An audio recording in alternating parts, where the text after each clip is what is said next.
Bismillahirrahmanirrahim. Bienvenue à tous. Vous regardez Asil TV. Allahumma salli ala Muhammadin wa ali Muhammad. Beaucoup de nos enfants n'entendent parler de sionisme que lorsqu'ils sont à l'université. Ils n'entendent jamais parler de ça avant. Alors que le sionisme, c'est l'ennemi de toute l'humanité. Et maintenant, ça se fait prouver. Pourquoi nos enfants n'entendent le terme sionisme qu'à l'université et certains d'entre eux ne comprennent pas sa signification, même s'ils l'ont déjà entendu? Pourquoi? Pourquoi nos enfants ne savent-ils rien sur l'ennemi de l'humanité que lorsqu'ils sont presque, c'est-à-dire jeunes, la vingtaine, 20 ans, 25? Pourquoi ne les vaccinons-nous pas intellectuellement comme nous les vaccinons physiquement avec différents vaccins? Pourquoi passe-t-il la période la plus importante de formation de leur caractère sans connaître leur ennemi qui est à la fois l'ennemi de toute l'humanité? La question se pose. L'une des réponses est la suivante.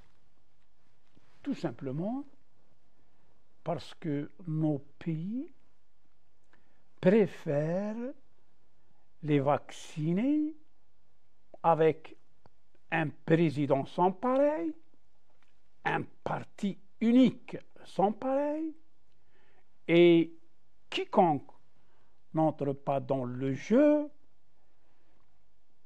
est un traître de connivence avec les ennemis. Quels ennemis? Les ennemis du pays. Et le sort du traître est connu. Nos systèmes éducatifs sont dépourvus de toute référence au sionisme, même de loin, même de faire allusion, au point de laisser penser que les dirigeants de nos pays ne le considèrent pas comme un ennemi tant qu'il ne constitue pas une menace pour le trône, le pouvoir. Au contraire, nos systèmes éducatifs évitent de parler d'hypocrisie, de sorte que les enfants grandissent sans rien savoir sur l'hypocrisie jusqu'à ce qu'ils tombent dans ces filets, dans ces pièges. Ceci, malgré que le Saint-Coran a parlé des hypocrites à de nombreux endroits et leur a dit qu'ils étaient un ennemi dangereux, humul adou, et a nommé l'une des sourates, sourate al-Munafiqun, les hypocrites. Toute personne rationnelle a le droit de s'émerveiller devant les intellectuels qui ont supervisé la conception, la planification et la formulation des systèmes éducatifs, censés construire une génération qui protège la religion et la nation. Lorsque nous disons cela, nous n'entendons pas impliquer les enfants dans le monde des significations abstraites. Mais nous voulons plutôt qu'ils aient une volonté initiale d'apprendre la chose la plus importante dans leur vie, qui est de participer aux réalisations et de contribuer à affronter les défis qui incluent les machinations des ennemis. Car un citoyen qui ne connaît pas ses ennemis et leurs projets n'est pas à l'abri de se transformer en une personne qui sert ses ennemis sans s'en rendre compte. La naïveté. Le citoyen naïf et insensé est une proie facile pour les machiavéliques intrigants qui ne se soucient pas de sacrifier toutes les valeurs en échange de l'obtention de privilèges qu'ils croient être la vie, et que la vie sans eux, c'est-à-dire sans ces privilèges, ne vaut rien. Afin de ne pas se méprendre sur ceux qui ont formulé les systèmes éducatifs, on peut dire que la raison en est qu'ils n'étaient pas imprégnés d'une culture islamique authentique, loin des absurdités des chercheurs occidentaux, c'est-à-dire ceux qu'on appelle les orientalistes. Eh bien, au fil des siècles, on a déformé notre personnalité et on a fait de nous une copie secondaire de la culture amputée. Il est vrai que les Occidentaux ont avancé technologiquement, mais en termes de valeurs, de morale, d'éthique, ils sont complètement en faillite. C'est pourquoi nous voyons aujourd'hui parmi eux des gens rationnels affirmer haut et fort que les progrès qu'ils ont réalisés font plus de mal que de bien. Les groupes armés qui ont répandu la corruption sur terre, fasad fil ard, au nom de l'islam et au nom du djihad au cours des dernières décennies, comment ont-ils été ciblés? Comment ont-ils été recrutés? Il est vrai que l'argent provenait des pays arabes du Golfe, mais la planification, elle était entre les mains de qui? Le monde entier n'a-t-il pas vu Bernard-Henri Lévy, BHL, arriver et parcourir le pays de Omar el-Mokhtar au nom de la révolution contre le tyran? Bernard-Henri Lévy est devenu quelqu'un qui aime les opprimés et un partisan d'eux. Alors que le sionisme coule dans ses veines. Et il s'en vante. Et il ne s'en cache pas. Il affiche son sionisme. Où est-il aujourd'hui, BHL, Bernard-Henri Lévy? Où en est la Libye aujourd'hui? Et le Conseil de transition syrien et le groupe des amis du peuple syrien, où en sont-ils aujourd'hui? Après avoir fait vivre les centaines de milliers de Syriens dans des camps, pendant que le groupe du Conseil de transition vivait dans leur villa à Istanbul et dans les villes européennes huppées. Ces derniers jours, les sionistes ont perdu l'un de leurs grands théoriciens. Et il n'est pas facile pour eux de lui trouver un successeur à son niveau. Car certains d'entre eux bénéficient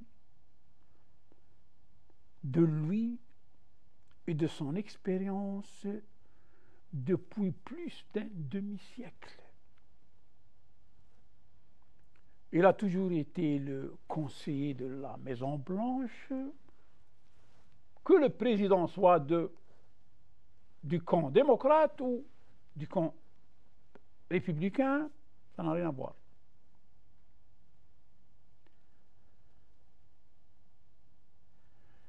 C'est un vieux qui a vécu un siècle entier. Il s'agit du juif Henry Kissinger, qui s'est moqué des musulmans et il a employé un certain nombre de leurs dirigeants et agents au profit du sionisme international. Kissinger était l'un des chefs du sionisme international. Sa voix était entendue. Et il était aussi un conseiller respecté à la Maison-Blanche, quelle que soit l'affiliation politique du chef de l'État. Il s'est concentré sur la question de déclencher une guerre entre musulmans, basée sur l'allumage des conflits entre sunnites et chiites. Il a évoqué ce sujet à plusieurs reprises, ce qui confirme qu'il s'agissait d'une de ses priorités. La main du destin, la main de la providence l'a emmené dans ce monde avant que ses yeux ne puissent voir la guerre sectaire à laquelle il se préparait. Peu de temps auparavant, le destin avait pris aussi la main d'un prédicateur qui partageait son objectif et qui travaillait pour lui au sein de l'arène islamique, à savoir Cheikh Qaradawi, qui voulait renverser les régimes de l'axe de la résistance, même s'il vivait dans un état pire qu'une dictature, un état où il n'y a pas d'élection, même si elles étaient formelles. Lorsque nous prononçons ces paroles, nous ne doutons pas qu'il y ait ceux qui ne les acceptent pas. Et ils sont nombreux. Mais le temps et l'expérience révéleront qui a raison et qui a tort. L'ennemi reste un ennemi aussi longtemps que la cause de l'hostilité existe. Et les musulmans représentent aujourd'hui l'obstacle qui empêche le sionisme de contrôler complètement et définitivement le monde. Et ils ont commencé à les induire en erreur par la normalisation avec l'entité sioniste, qui devrait être la capitale du monde sioniste, c'est-à-dire l'entité sioniste, la Palestine occupée. Depuis plus de 40 ans, les sionistes restent étonnés par l'apparition, ou plutôt la sortie d'une partie importante des pays musulmans de leur contrôle. Comme s'ils n'y croyaient pas. Leur colère a été accrue par le fait que l'esprit révolutionnaire s'est déplacé vers le Liban, la Syrie, le Yémen et l'Irak, provoquant un changement majeur dans l'équilibre des pouvoirs. Et les fruits de cela sont clairement visibles aujourd'hui, sauf pour ceux qui veulent prétendre qu'ils ne voient pas quand ils voient. L'attaque terroriste dans la banlieue de Moscou la semaine dernière est liée au raid quotidien lancé par l'ennemi sioniste sur Gaza et ses environs pour former ensemble un tableau qui révèle la vérité sur le monde sioniste qui pleure sur la perte d'un seul chien et qui n'est pas touché par le massacre quotidien et impitoyable d'enfants innocents en Palestine occupée.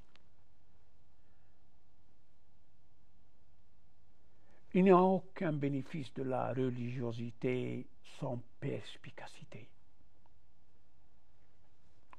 La faïda min at-tadayun biduni basira. Aucun bénéfice de la religiosité sans perspicacité.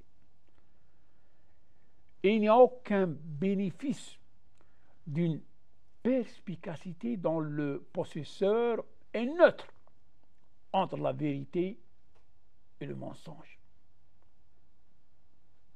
لا حياد بين الحق والباطل. فماذا بعد الحق إلا الضلال. Et l'islam appelle à soutenir la vérité et à affronter le mensonge. Mais quel islam? De quel islam parlons-nous? L'islam de la secte qui vénère extérieurement l'islam ou l'islam muhammadi authentique, véridique? Les victimes des sionistes sont toujours des innocents. Donc le sionisme est contre l'innocence.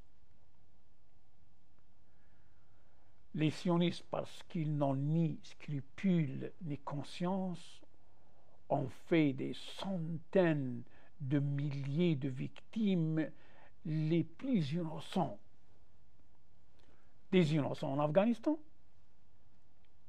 des innocents en Irak, des innocents en Palestine, des innocents en Iran, des innocents au Yémen et des innocents en Syrie. Parce que les sionistes ont de l'argent et parce que les médias sont de leur côté, ils ont pu se cacher et opérer en secret pendant plus d'un demi-siècle.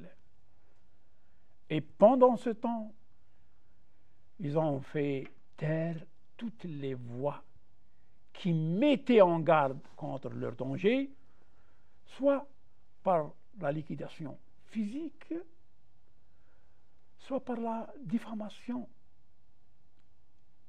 et la mutilation. Ils ont également utilisé Hollywood pour le lavage cerveau, manipuler les esprits et diffuser des idées que les écoles et les universités étaient incapables de diffuser.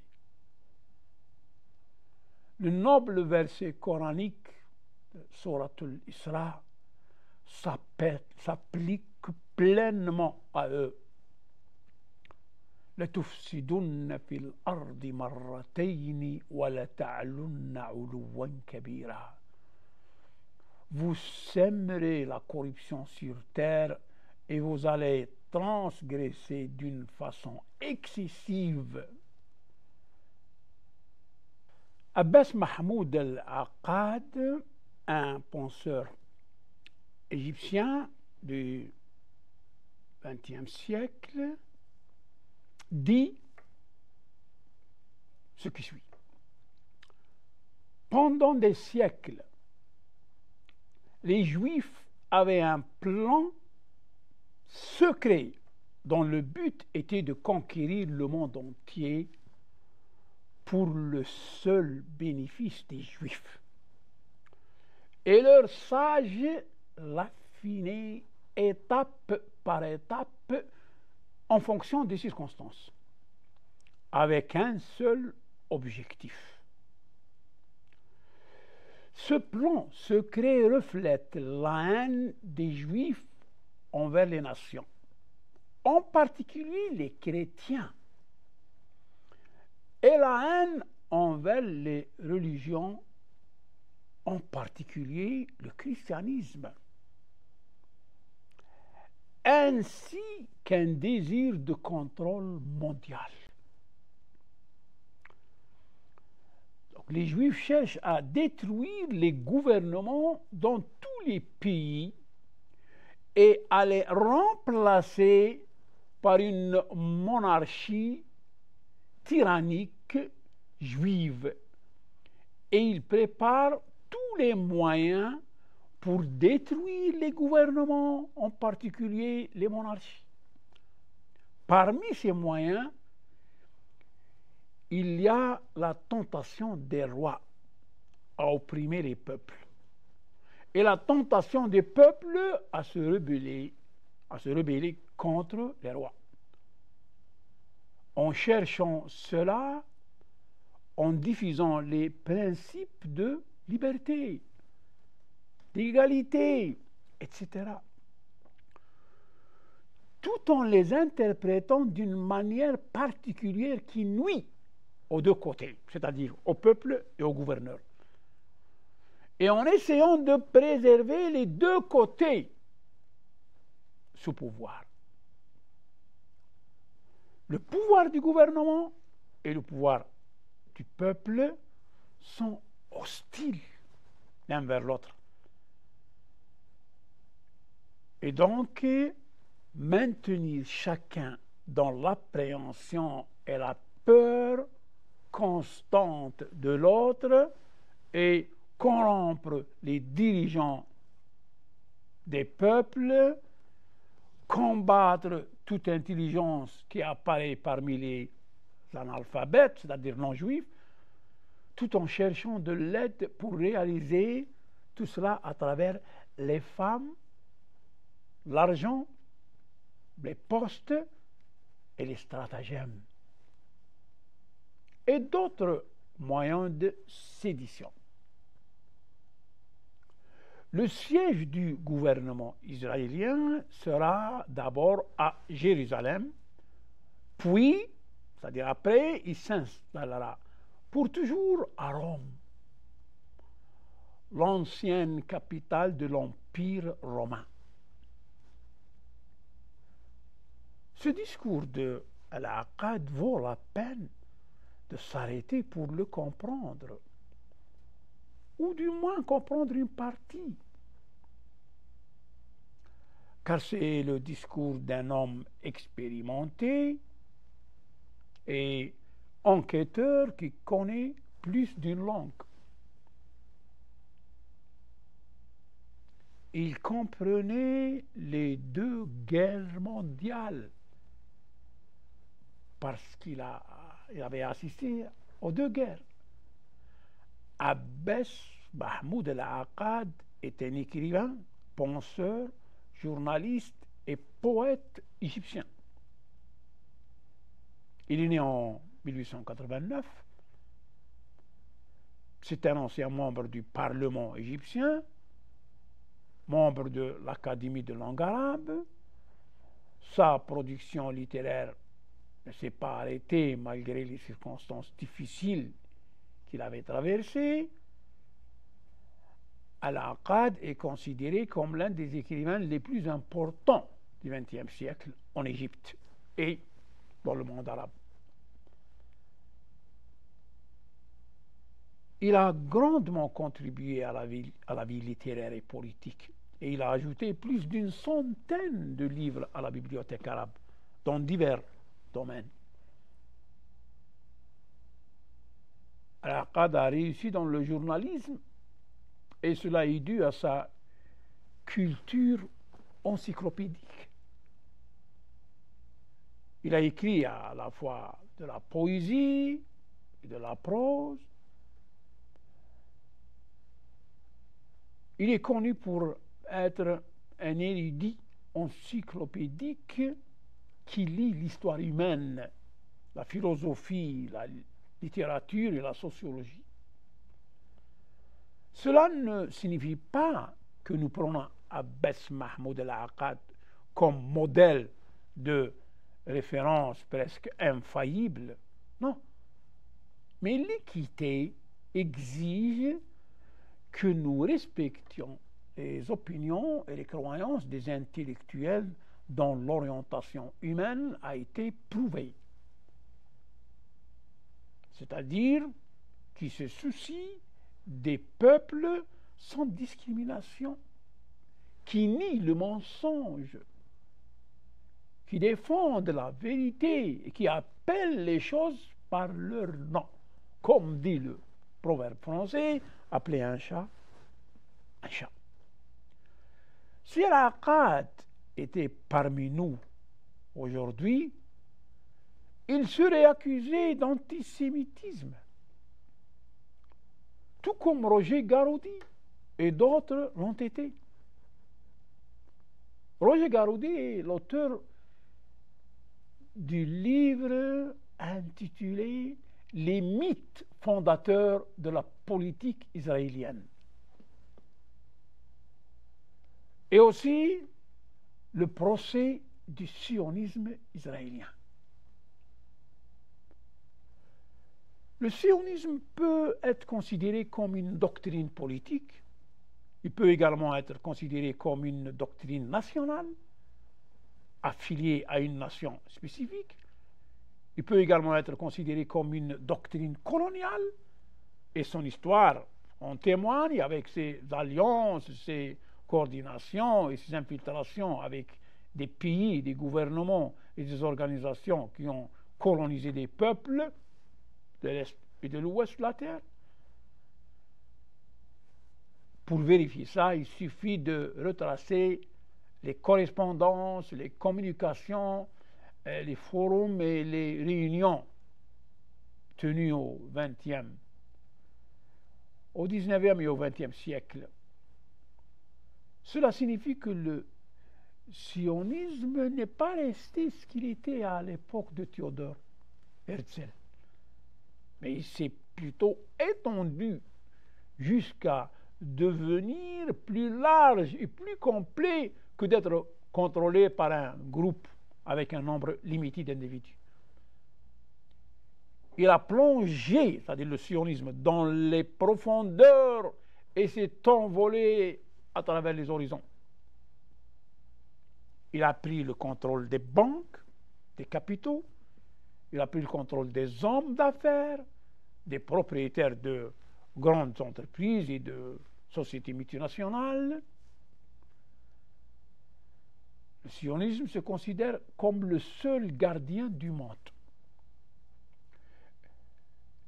Et il ne lui ferait aucun mal de déclencher une troisième guerre mondiale afin de maintenir sa position, son influence, son pouvoir et son caractère unique dans le contrôle des décisions importantes dans la vie des peuples. Le sionisme peut mettre sous ses pieds, c'est-à-dire piétiner toutes les lois du monde, même s'il s'agit de questions évidentes avec lesquelles les gens rationnels ne sont pas en désaccord. Par exemple, lorsqu'un Britannique d'origine indienne, c'est-à-dire un Britannique sur papier, écrit un livre dans lequel il attaque le prophète des musulmans, dont le nombre dépasse le milliard, la Grande-Bretagne affronte le problème, fait face au problème et défend l'auteur au nom de la liberté de penser et de la liberté d'expression. Et l'affaire atteint le point de rompre les relations entre la Grande-Bretagne et l'Iran islamique. Et les ambassadeurs des pays occidentaux quittent Téhéran en solidarité avec la Grande-Bretagne et l'écrivain anglo-indien. Mais lorsque Roger Garaudy écrit des livres et des articles dans lesquels il dénonce les conspirations et les machinations du sionisme et de ses agents, il est tenu pour responsable dans son pays, qui fait semblant de défendre la liberté d'expression. Et il est traduit en justice. Et il est restreint en tout jusqu'à ce qu'il soit obligé d'imprimer, d'éditer, de publier ses livres à ses frais. La biographie de chacun des deux hommes est complètement différente de la biographie de l'autre, c'est-à-dire Garaudy et Salman Rushdie.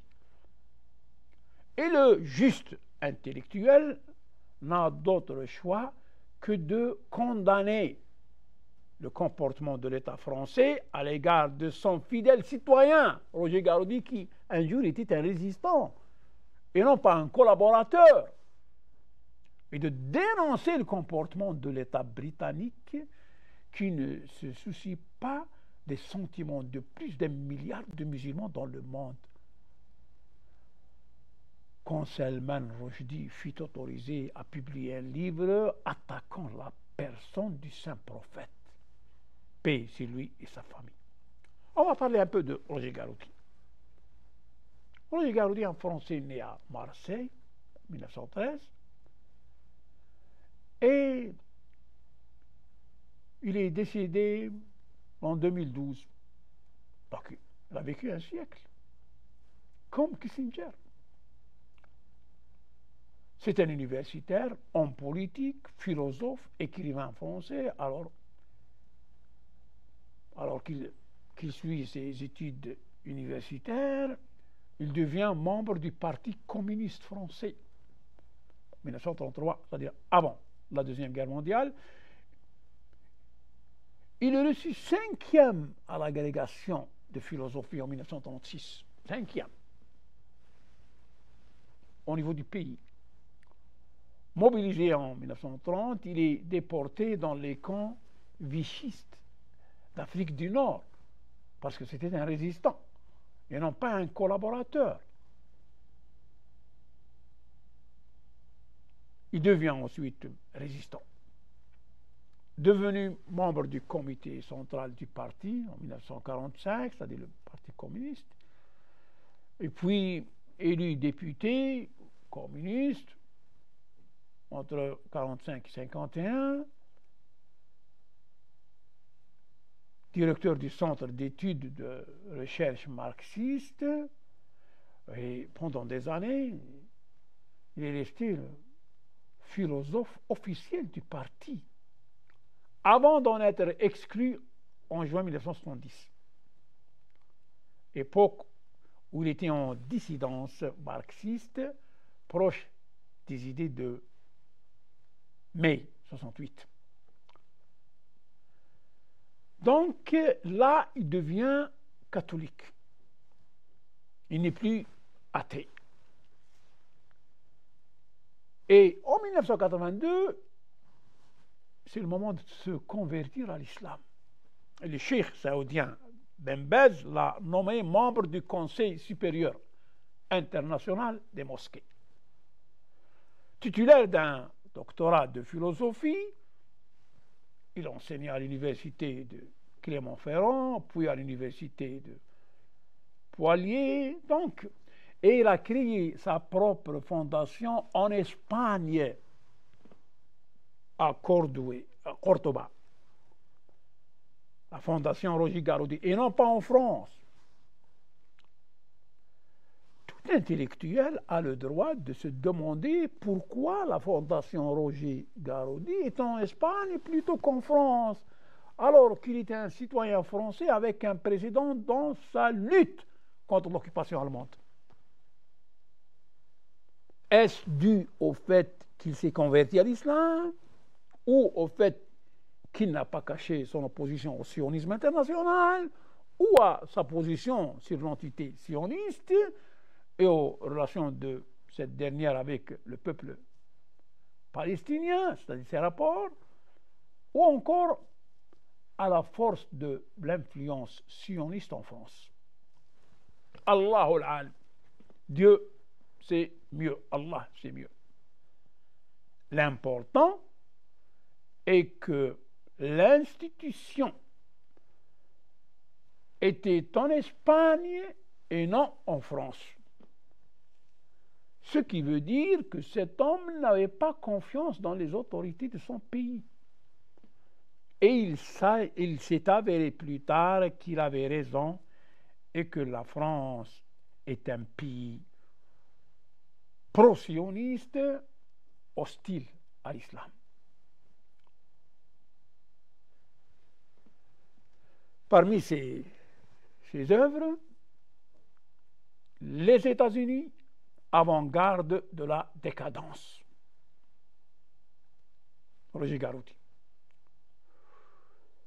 Pour comprendre comment aujourd'hui la désintégration des mœurs et des arts a pour l'une de ses causes essentielles la diffusion et les illusions du mode de vie américain, le monde américain, il est nécessaire de situer le problème dans la perspective de l'histoire américaine, car la décadence de la culture ne jouant aucun rôle régulateur dans la vie de la société découle de la formation et de l'histoire des États-Unis.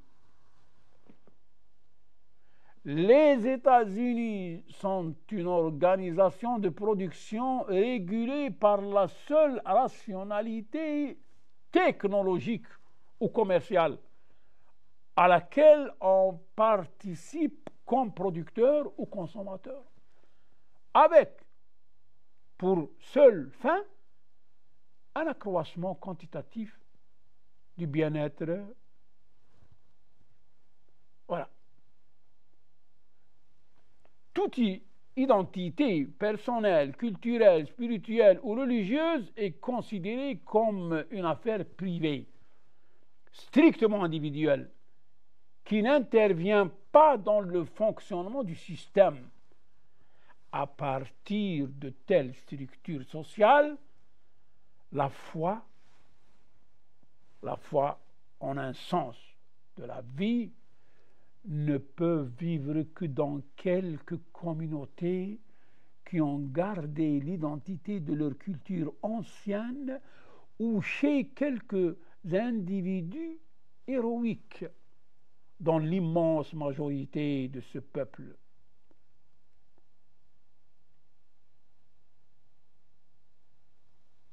Dieu est mort parce que l'homme y a été mutilé de sa dimension divine. La quête du sens, la place est alors libre pour le pullulement des sectes et des superstitions, les évasions de la drogue ou du petit écran, et tout recouvert d'un puritanisme officiel qui s'accommode de toutes les inégalités et de tous les massacres et leur sert même de justification. C'est ce que dit Roger Garaudy. La violence la plus sanglante et sa caution par une religiosité hypocrite est un trait permanent des États-Unis depuis leur origine. Les premiers puritains anglais qui débarquèrent en Amérique apportaient la croyance la plus meurtrière pour l'histoire de l'humanité, celle de peuples élus, légitimement comme des ordres de Dieu, les exterminations et les vols de terre des autochtones, selon le modèle du livre biblique de Josué, où le Dieu des armées donne à son peuple la mission de massacrer les premiers habitants de Canaan et de s'emparer de leurs terres. De même que les Espagnols avaient appelé évangélisation le génocide des Indiens du sud du continent. Les puritains anglais invoquèrent pour justifier leur chasse aux Indiens et le vol de leurs terres le livre de Josué et les exterminations sacrées de l'Ancien Testament. Il est évident, écrit l'un d'eux, que Dieu appelle les colons à la guerre. Les Indiens se firent alors à leur nombre et à leurs armes aux occasions de faire le mal, comme probablement les anciennes tribus des Américains, et les Philistins, c'est-à-dire les gens de Palestine, qui se liguèrent avec d'autres contre Israël. Drummond Nelson. Donc un homme comme Roger Garaudy, qui révèle de telles choses horribles, ne peut être accepté dans le monde culturel, intellectuel, dominé par le sionisme.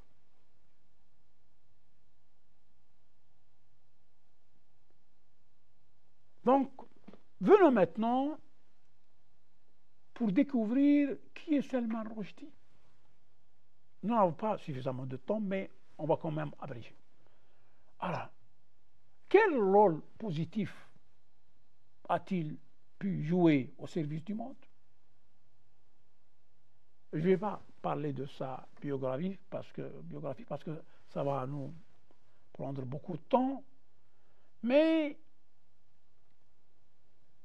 il faut dire que ses écrits ont suscité une large controverse. Certains les considèrent comme une atteinte à la religion et au symbole islamique, tandis que d'autres y voient une atteinte à la liberté d'expression. Voilà. Alors, pour faire une sorte de comparaison, entre Salman Rushdie et Roger Garoudi.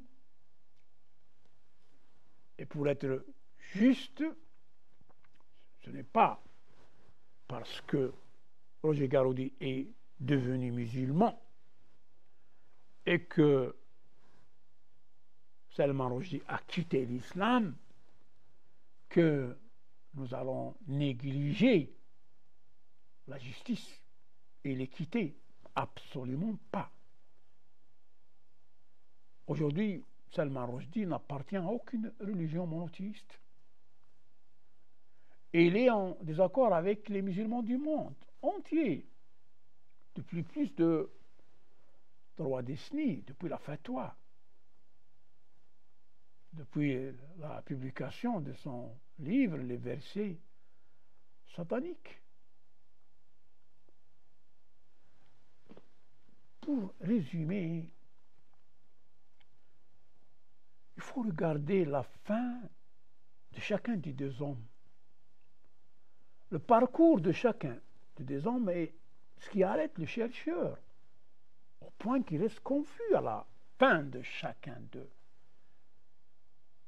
Il contient des enjeux et des tournants qui pénètrent profondément dans le comportement humain. Et il n'est pas facile d'expliquer ça à partir de se baser sur des théories psychologiques et sociales exposées par les universitaires et les intellectuels. Le premier n'est pas né dans un environnement religieux, c'est-à-dire Garoudi. Mais il a plutôt vécu une période importante de sa vie avec les communistes, donc les gens athées. Et la position des communistes sur les religions célestes et sur les autres religions est connue. Quant au second, il est né dans une famille religieuse pratiquante. Il est naturel que le fils d'une famille religieuse soit choqué par des surprises dans sa vie qui peuvent affecter sa pensée et ses croyances. On s'attend également à ce que le fils d'une famille non religieuse rencontre des surprises au cours de sa vie. Mais que le fils de la famille religieuse finira par devenir athée et que le fils de la famille religieuse, qui est loin de la religion, finira par se convertir à la religion du monothéisme, c'est un des paradoxes qui se répètent rarement. Nous parlons de deux hommes qui ont atteint un haut niveau de renommée. Ici, l'ingéniosité et l'habileté sionistes apparaissent pour gonfler l'insignifiant et déformer le grand. Si nous regardons autour de nous avec des yeux ouverts, non pas endormis, nous verrons beaucoup de personnes et d'institutions insignifiantes transformées en personnalités internationales dont l'encre balaye jour et nuit la laine médiatique. Et en même temps, nous verrons des grands hommes marginalisés et oubliés parce qu'ils ont osé dire au sionisme international non. Le sionisme contrôle tout. Ce n'est pas une exagération. Il contrôle la FIFA, il contrôle Hollywood, il contrôle le FMI, Fonds monétaire international, le monde de l'imprimerie, de l'édition, les universités, le Conseil de sécurité, les Nations Unies, l'UNICEF, ils contrôlent tout. Et ceux qui font confiance à l'organisation de libération de la Palestine doivent se réveiller et accepter l'amère vérité, qui signifie que cette organisation n'était qu'un outil entre les mains du sionisme et qu'elle leur a menti pendant plus d'un demi-siècle. Dans la mesure où les Palestiniens ne se réveillent pas sur l'amère vérité concernant l'OLP, leurs problèmes continueront. Et les pays arabes qui poursuivent leurs relations avec la dite organisation, c'est-à-dire l'OLP, après ce qui a été démontré comme trahison, assument leur part de la trahison devant le Seigneur Tout-Puissant et devant leur conscience. Cheikh Soudais dirige les musulmans de Haram depuis de nombreuses années et il prétend comprendre l'islam, mais il affirme effrontément que l'Amérique mène le monde vers la sécurité, tandis que Noam Chomsky, le juif américain, il dit que l'Amérique, c'est-à-dire les États-Unis d'Amérique, mène le monde vers une destruction inévitable. Quiconque a une conscience doit admettre que Chomsky est plus honorable dans son judaïsme qu'El-Soudais dans son islam déformé. Parce que Chomsky témoigne de la vérité contre le grand Satan, alors qu'il est un citoyen américain, tandis que Al-Soudais déclare une totale loyauté envers Satan, le grand Satan. Nous n'avons plus de temps. اللهم إنا نرغب إليك في دولة كريمة تعز بها الإسلام وأهله وتذل بها النفاق وأهله وتجعلنا فيها من الدعاة إلى طاعتك والقادة إلى سبيلك وترزقنا بها كرامة الدنيا والآخرة يا أرحم الراحمين. اللهم كن لوليك الحجة بن الحسن صلواتك عليه وعلى آبائه في هذه الساعة وفي كل ساعة وليا وحافظا وقائدا وناصرا ودليلا وعينا حتى تسكنه أرضك طوعا وتمتعه فيها طويلا. اللهم هب لنا رأفته ورحمته ودعاه وخيره. صلى الله على سيدنا ونبينا محمد وآله الطاهرين.